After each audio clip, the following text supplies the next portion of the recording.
శ్రీ మా గురుదేవులు శ్రీ శ్రీ నిజానంద మెట్టపల్లి సత్యనారాయణ సద్గురులు వారు మరి 26వ మందిరం ఓపెన్ ఆరాధన సందర్భంగా వచ్చిన గురువులకు, గురు భక్తులకు, సభ అధ్యక్షులకు అందరికీ నా యొక్క ద్వాదశ నమస్కారములు.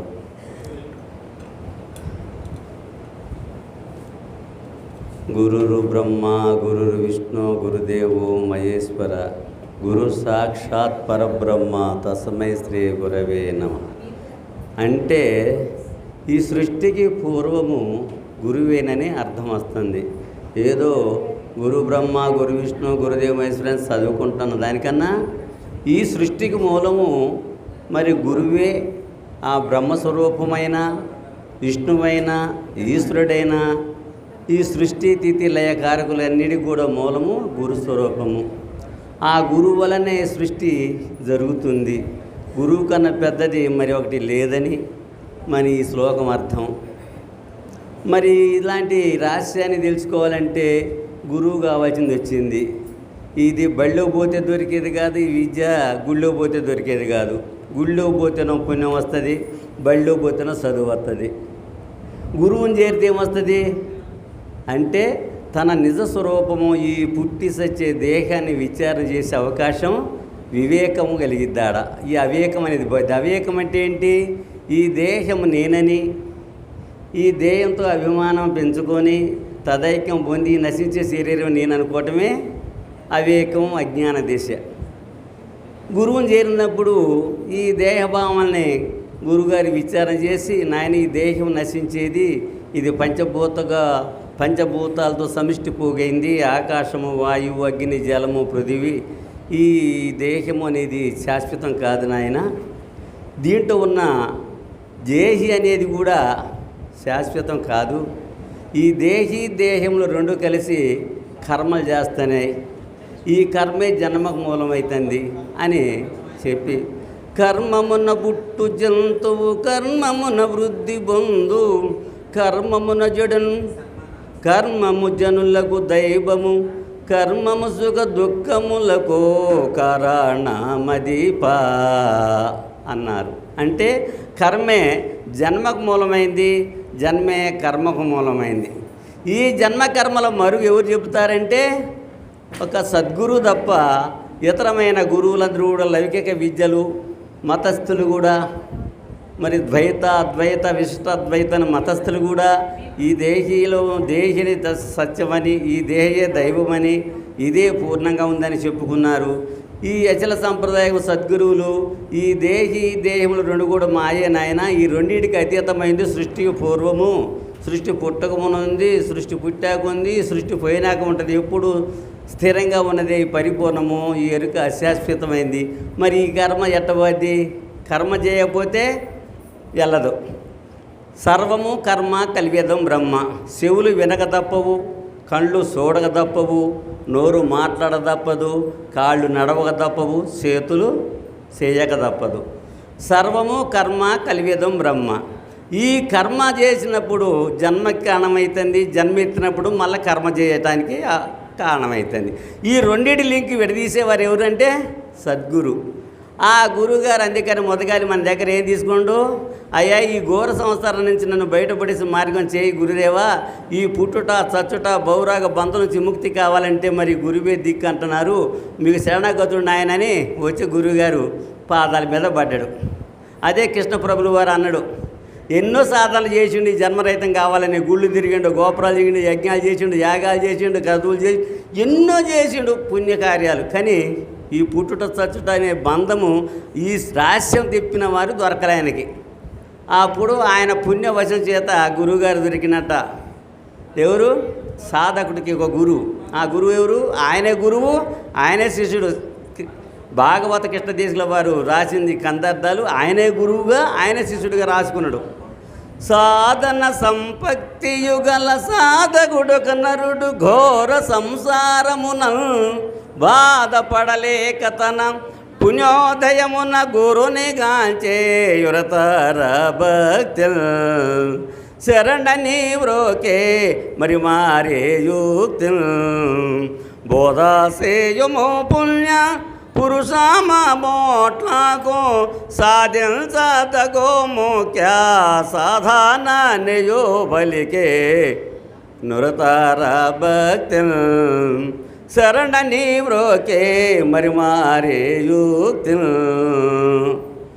ఆ గురుగారి దగ్గరకు వచ్చంటే గురుగారు అంటాడు, నాయన నువ్వెన్ని సాధనలు చేసినవో మళ్ళీ ఇప్పుడైతే గొప్ప సాధన చెప్పమంటున్నావు.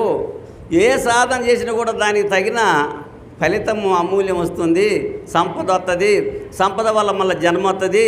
నువ్వు ఈ ఘోర సంసారం పుట్టుట చచ్చుట ఘోర సంసారం బయటపడాలని అనుకుంటున్నావు కదా, ఈ సాధన వల్ల సమకూర్చుకునేది కాదు నాయన అంటాడు. అప్పుడు ఆ గురుగారి శరణాగతుడు ఇతడు శిష్యుడు, నాయన ఏది చేసినా మీరే నాకు దిక్కు, మరి నన్ను ఈ ఘోర సంవత్సరం నుంచి బయటపడే మార్గాన్ని రాష్ట్రం తెలియజేయ నాయన అని గురుగారి పాదాల మీద పడతాడు.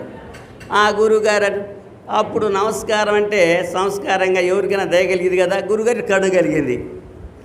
శరణాగతుడగు శిష్యుని కరుణామృత దృష్టి చేత గనిమోదము ముప్పురిగొన్న మృదువాక్యములను పరమదయాలుండు గురుడో భక్త వినుమనేనో సంశయమింకా బాధింపదనేనో పరిపూర్ణమొకటిలే నెరుగానేదొకటి పరిపూర్ణ మెరుకల విరిగే వెరుకను మానో భక్త వినుమనేనో సంశయమింకా బాధింపదనేనో.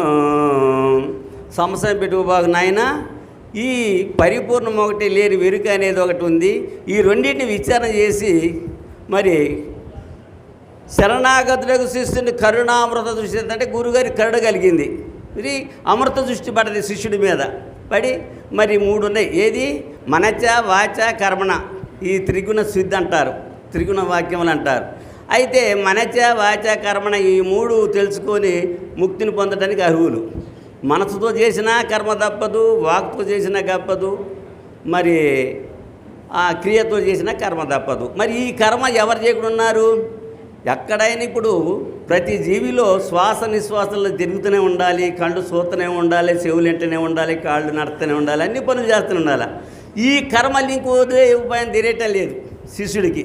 అంతకుముందు ఆ గురువుని చేరిన తర్వాత అంటున్నమాట, నాయన మృదువాక్యములను మరి పరమదయాలుండు గురుడు భక్త అంటే మృదువాక్యములేంటి? ఈ కర్మ ఆగామి సంచిత ప్రార్థము, ఈ మూడు ఆగామి వచ్చి సంచితంలో సంచితంతో పోయి ప్రార్థనలో అట్ట రమణ తిరుగుతుంది తప్ప అది విడిపోవటంలే.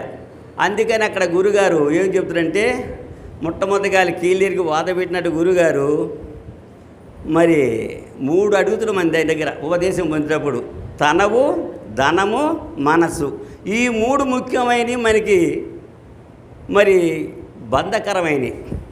ఈ నాకు దానం ఇస్తే నాయన నీకు మరి జన్మరహితం అయ్యే రహస్యాన్ని తెలియజేస్తానయ్యా అంటాడు.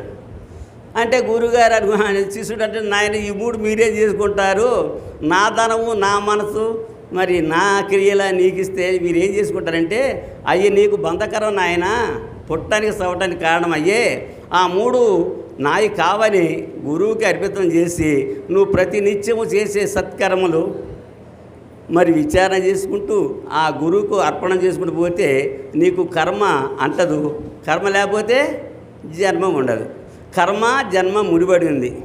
కాబట్టి మొదగాలి గురుగారి కీలేరికి వాత పెట్టినట్టుగా తనవు ధనము మనసు ఈ 3 తీసుకొని మనకి వారు మరి గురుమాల మంత్రము మరి ఇక ద్వాదశి షోడశి పంచదశి ఇట్లాగా మంత్రాలు చెప్పి చివరిగా మంత్రాలు లేవు తంత్రాలు లేవని కూడా ఈ చివరికి తీసుకెళ్తాడు అక్కడికి.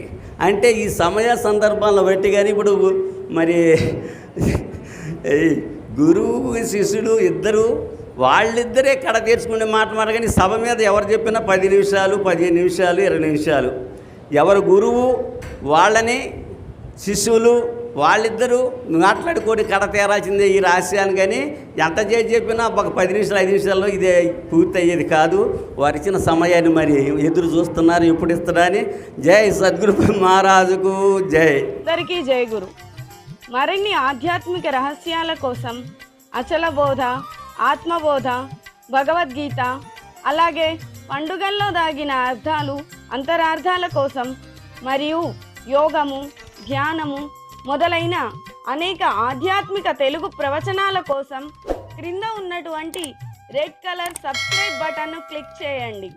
అలాగే ప్రక్కనే ఉన్నటువంటి గంట సింబల్ను నొక్కండి. అలాగే ఈ వీడియో మీకు నచ్చినట్లయితే లైక్ చేయండి మరియు షేర్ చేయండి. జై గురు.